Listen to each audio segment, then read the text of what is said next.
Hey everybody, coming back with another video. Today's video is all about rototillers. If you're a new gardener, somebody that's going to maybe want to put in a bigger garden, you've never had a tiller before, or you just want to learn a little bit more about a rototiller before you go and buy one. This video is for you. We're going to answer a lot of questions. The different kinds of rototillers, cost of rototillers, pros and cons of different kinds of rototillers. And at the end of the video, I'm going to give you a couple pieces of advice that really might help you out. So just stay there at the end, and hopefully we're going to give you some good information today. So sit back and relax, and we're going to get right into it. Okay, there's really just two main types of rototillers. You have a front tine tiller and a rear tine tiller. They do make cultivators, which they're really not a rototiller. And then they have a pull behind rototiller. Now, if you're a new gardener and you went out and you've spent that much money, there are thousands of dollars, on a pull behind rototiller, you have my respect. You are jumping into it with both feet. But I think a front tine and a rear tine are really what we're going to look at today. So, what are some of the advantages of a front tine tiller? It costs less. Okay, typically a front tine tiller, this is general, but between $400 and say $700. That's what you're going to pay. They're lightweight. Now they are more maneuverable if you're going around plants and things like that. But they're also a little bit harder to work, to manage, to run. That is the disadvantage. On a front tine tiller, the tines, the motor connects directly to the tines. So as you're using it, you're kind of getting pulled along. Like I say, it steers a little better, but it's just a little bit harder to run. The wheels on a front tine tiller don't actually, they just help guide it, There's not a reverse on a front tine tiller. Now, I'm going to say this. I've never owned a front tine tiller. I've talked to a lot of people that have. I've done a little bit of research on them. I don't want to mislead anybody. Everything I'm going to tell you about a front tine tiller, I believe, is factual. But please, do your own research. Again, a front tine tiller for me is really not what I need. Okay? The other kind is a rear tine tiller. And that's the kind we have right here. Some of the advantages to it are it tills a lot deeper than a front tine tiller. With a front tine tiller, you actually have to pick up on the handle to get the blades to go down into the ground. Okay, with this, the blades are in the back, and depending on what kind of things you get on your tiller, it does a really, really good job on tilling up hard pan, clay soil, things like that. So, for me, a rear tine tiller is the way to go.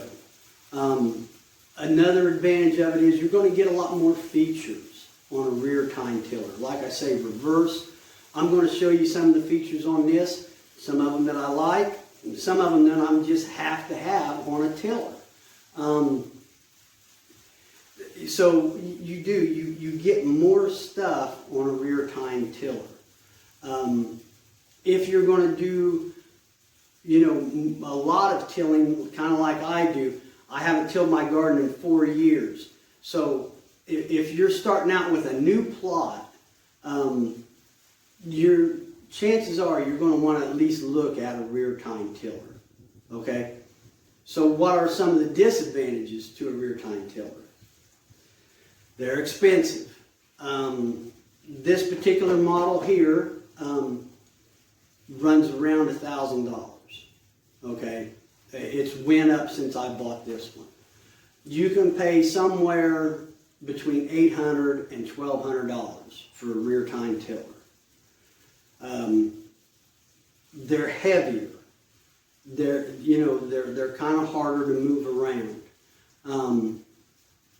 They're bigger. If you're kind of limited on storage space, might be something to consider, but a rear tine tiller is just bigger. It's going to take up more room. Okay, and it's not as maneuverable. Like I say, for my situation, I'm not worried about that because I've got basically a big rectangle and it's straight, so that doesn't concern me. But it might you, so it's just something to think about.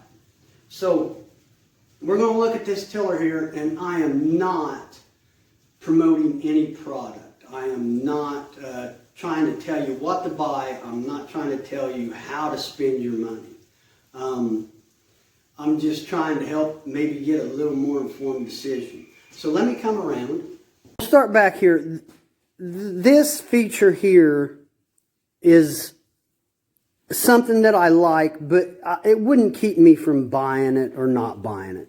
And what it is, if you come over here, okay, you've got this handle and you can loosen it up and pan back, and that's going to lower and raise that handle. So depending on how tall you are, like I say, it's a nice little feature. It's nothing that would keep me from buying it or not buying it. This down here, now this goes to 7 inches. I know they make them that go deeper. Okay, this works good for me.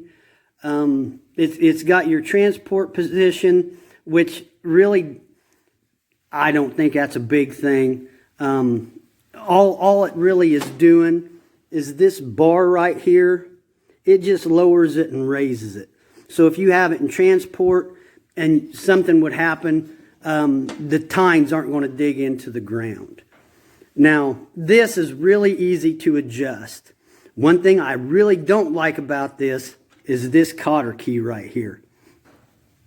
For whatever reason, I've never changed it out, and I hate it. It's hard to get off, and it's hard to get on.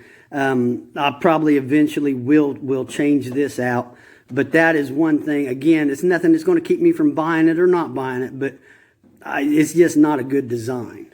Okay? Now, up here, there's a couple things. Reverse. You are going to want reverse. If you're going to get a rear tine tiller, get one with reverse. Sooner or later, when you're tilling your garden, you're going to want to back up. Okay, that's just how it is. Moving it around in the garage, things like that. I have a neutral, and I can move this really easy in neutral. Okay, so all I got to do, one-handed, I can pick it up and move it. Okay, so it's really easy to move in neutral. But reverse, I would not own a tiller without reverse. Okay, this right here, forward wheels, all that is you can drive this, you can start it, and like I say, the engine right here connects to the wheels. So it's independent from your tines. So you can actually drive this without your tines turning. Again, it's a nice feature, but not anything that's, I would think, is a make or break on deciding what kind of tiller to get. Now these two here, this is the big ones. You got reverse tine and forward tine. Reverse tine, that's what gives you that action, that digging action, where you can get down and really dig deep. If you've got hard packed soil, clay soil, things like that, you are definitely going to want that right there. Forward tine would be more if you've already got it tilled up, say you've planted your garden, and you just want to go between the rows and knock some weeds down. That is really what that's for. If you have loose soil, it would probably till all right, but you really want that reverse, you know. It's a great feature. Now, one of the things that I just do not like about this tiller, one of the things you might want to look at, the gear shift. It's just really stiff. And sometimes it kind of gets hard to get it into the gear you want. I wish that would work better. That is probably the thing that I like the least about this tiller. Maintenance on these, it's pretty straightforward. Keep your oil changed. I change mine once a year, and this is going to be different for different models. But down here, this plug, that is where the oil is going to come out. Okay, so that's where you're going to drain your oil. Obviously, this is where you're going to put your oil in. The only other thing that I really do, here's, you got your air filter. Now this is just basically just a cover. You can take that, take soap, water, and just, you know, wash it up. It's good to go. Let it dry out. Now, here's your air filter. And this one, it's pretty new. It's pretty clean. What I do is if it gets dirt, dust, and stuff in it, which it's going to, I'll just flip it around. I got an air compressor, and I just blow in there, and it'll blow all of it out on the outside. It just kind of keeps your air filter where you don't have to buy one as often. It's really important to keep your air filter clean. Your engine will work harder. It's going to hurt, you know, the life of the motor. So you always want to keep that clean. Okay. Other than that, it's really, you know, it's really kind of up to you how big you want. This is a 20-inch, and it does pretty good. I'm going to set you back up here.